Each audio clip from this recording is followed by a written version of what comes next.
Praise the Lord. ஆண்டவர் இயேசு கிறிஸ்து நாமத்துல இந்த தேவ சமூக காப்பத்துல உங்க எல்லாரையும் சந்திக்கிறது மிகவும் சந்தோஷமாக இருக்கிறது. இந்த வேத சிந்தையில நமக்கு பார்க்க போறது சங்கீத புஸ்தகம் 15:3 வசனம்.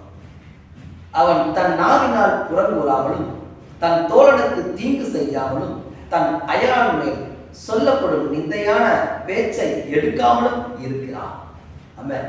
தாவீது அழகா என்ன சொல்றான், யாரையும் குறை சொல்ல வேண்டாம், அவங்க யாரையும் தீங்கு செய்கிற வார்த்தைகளை நம்ம பேசுறாங்க.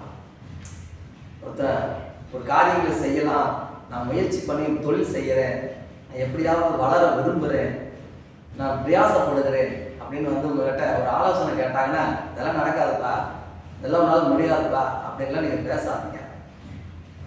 வெரி கர்த்தர் ஓடு கூட இருப்பார், உன் பிரயாசங்களை கர்த்தர் ஆசீர்வதிப்பார். நீ உண்மையாய் உழைப்பை கொடு. அதே சமயத்துல யாரும் ஏமாத்தாம கடவுளுக்கு பயந்து நீ உன் தொழிலை ஆரம்பிச்சு நடத்து, கர்த்தரே உனக்கு பக்கபலமா இருப்பாருன்னு சொல்லி அவனை ஆசீர்வதிச்சு அனுப்புங்க. அவன் இதுல இப்ப இருக்க காட்டிலும் 1000 மடங்கு ஆசீர்வாதத்தை பெற்றிருப்பான். அந்த ஆசீர்வாதத்தை பெற்றவன் இந்த போதகர், இந்த சகோதரன் எனக்கு இப்படி ஒரு நல்வார்த்தைகளை சொல்லி என்னை ஆசீர்வாதத்தை நடத்துவதனால, அனுப்பிவிட்டதுனால இன்னைக்கு நான் இவ்வளோ பெரிய வசதி உள்ளவனாய் என் தொழில வளர்ச்சி அடைந்திருக்கிறேன் அப்படின்னு சொல்லி உங்களுக்கு ஊழியத்துக்கு அவன் உதவிகரமாய் இருப்பான். உங்களுக்கு ஒரு சப்போர்ட்டா இருக்கும். நம்ம இன்னைக்கு அதெல்லாம் நினைக்கிறது இல்லை. யார் வந்து பேசும்போது அவன் யார் என்னன்னு பார்க்கறது, ஆளுக்கு தகுந்த மாதிரி பேசுறது, இந்த மாதிரி காரியங்கள் எல்லாம் விட்டுடுங்க. தோழனுக்கு தீங்கு செய்கிற அல்ல தீங்கு நினைக்கிற இல்ல அவனை எந்த முயற்சி எடுக்க விடாதபடிக்கு தடுக்கிற வார்த்தைகளை நம்ம இடத்துல வெளியெடுத்து போட்டோம்னா நம்மோடு இருக்கிறவர்கள் ஆசீர்வதிக்கப்பட்டு வளருவார்கள். மனுஷர்கள் தயவினாலே ஊழியர்களும் சரி, ஊழியக்காரர்களும் சரி, அநேக சகோதரர்களும் வளர்ச்சி அடைவார்கள். இங்க மட்டுமே குடும்பத்தை நடத்திட முடியாது. தேவனுடைய கிருபை கண்டிப்பா வேணுங்க.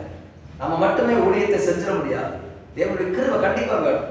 கிருபை மட்டும் இருந்தா பார்த்தாது. ஆண்டவர் சொல்லுகிற மனுஷர்கள் தயவுல தான் அது விருத்தி அடையும், அது மேன்மையை நோக்கி போகும். அப்ப அந்த காரியங்கள்ல மற்றவங்களுக்கு நம்ம தீங்கு செய்யக்கூடாது. அதே சமயத்துல நிந்தையான பேச்சு எடுக்கக்கூடாது. நமக்கு வேண்டாம். இதெல்லாம் நம்ம விட்டுட்டா, உண்மையா சொல்றேன், நம்மோடு இருக்கிறவங்களும் ஆசீர்வதிக்கப்படுவார்கள், நாமளும் ஆசீர்வதிக்கப்படுவோம். சூழ்நிலைகள் தான் எல்லாத்தையும் மாற்றி அமைக்கிறோம். அந்த சூழ்நிலையை கூட கர்த்தருடைய வேதத்தின்படி நாம் மாற்றி கொண்டோமானால் நிச்சயம் ஆசீர்வதிக்கப்படும். ஊழியக்காரர்கள் விசுவாசிகளுக்கு முன்மாதிரியா இருக்க வேண்டும் என்று கர்த்தர் விரும்புகிறார். நம்மளுடைய தன்மை, நம்மளுடைய பதவிகள் இன்னதென்று அறிந்து நாம் வாழ்வோமானால் நிச்சயம் கர்த்தரால் ஆசீர்வதிப்பார்.